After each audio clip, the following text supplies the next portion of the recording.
Historiola, The Power of Narrative Charms by Nordblom is illustrated throughout by David Herrerias with wonderful illustrations. I'll show you those in a few moments when I open the book for you. This is the standard hardcover edition, covered in bonded leather, I believe, and it's the publication by Hadean Press. There is a paperback edition, and of course I'll be leaving the links down in the description below as always. So I picked this one up when I was in Watkins Books, of course, in London over Christmas. You may or may not know that Carl actually works at Watkins Books, and he is really one of the people who introduced me to well, some of the very first books that that I picked up from of my collection, right? He's the one who recommended many of the books that got me started off. So I really have a deep debt of gratitude towards Carl, and I was delighted to pick up his new book when I was in Watkins, and I can say that I thoroughly enjoyed it. I'm going to say that the introduction feels a little bit like he was trying to bump up the word count, but as from the first chapter, it's just an absolute pleasure to read. Very succinct. The book comes in at just 90 pages, including the bibliography and the index. But I prefer that, you know. I prefer to get the succinct information. In fact, I'm happy even to pay a bit more for a shorter book where the author cuts straight to the chase. And this is exactly what's going on here. So we're talking about Historiola, and Historiola are these short narrative charms. This isn't a practice that I was aware of, but of course it makes perfect sense. I've made three Esoteric Saturday videos in the past about the power of language to shape reality, and it makes perfect sense that there would be an actual practice that uses short narrative structures to bring about change in the physical realm. And they're lovely, really, really nice charms. And there are so many of them throughout the book for various purposes. There's one here actually, which comes from a Buddhist source for curing hemorrhoids. This is actually the longest one, I think, in the entire book. But really for whatever purpose, to raise appetite, to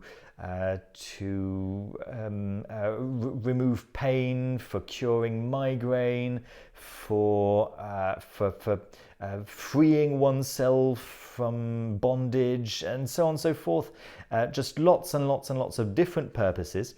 And what Carl does is that he gives us the Historiola, and then he analyzes it, and he tells us how this is going to be similar, in what ways it's similar to other Historiola that we've just read, what we can surmise from these similarities, what we can also surmise from the differences when the differences appear. Sometimes there are famous mythological or mythical characters appearing in these stories, and sometimes not at all. Sometimes it's just a story about an animal. Sometimes it's a story about just the problem itself. Sometimes there are recurring themes like three maids and so on.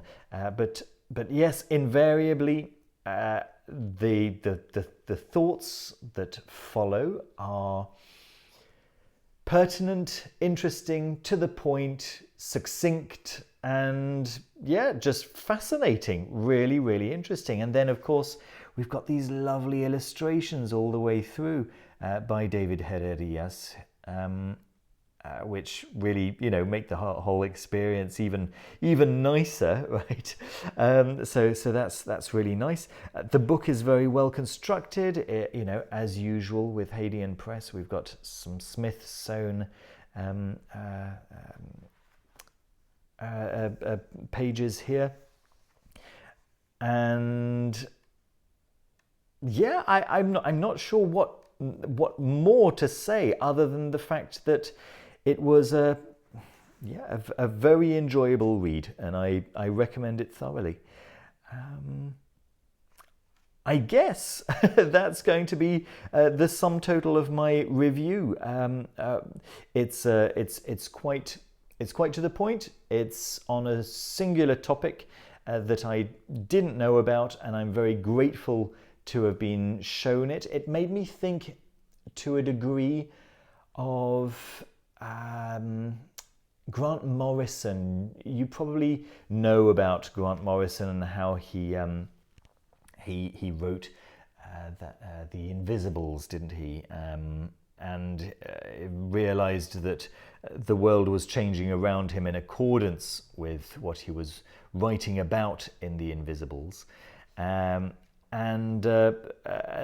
he called this process the hypersigil process, where the physical realm was transforming itself to become closer to what he was actually writing about. And I suppose to an extent there must be some kind of parallel here, just on a much shorter scale. So we're not talking about entire albums worth of stories, but just a few lines, that possibly work in various ways. Maybe they work for the words of power that they contain, but sometimes they don't contain any words of power. Sometimes they work because of the particular thoughts that are generated, the particular emotions that are stirred up within the reader or within the speaker when the various images are brought up. It's very hard to say, I guess, exactly why it is that these historiolae work, but this really lovely essay might be a good place to start considering why it actually does work. Very, very enjoyable, very interesting, short book. There we go. Thanks ever so much for watching. Don't forget to leave a thumbs up if you enjoyed the review. The links are down in the description as always, and subscribe if you haven't done so already. Speak to you soon. See you very soon with another video.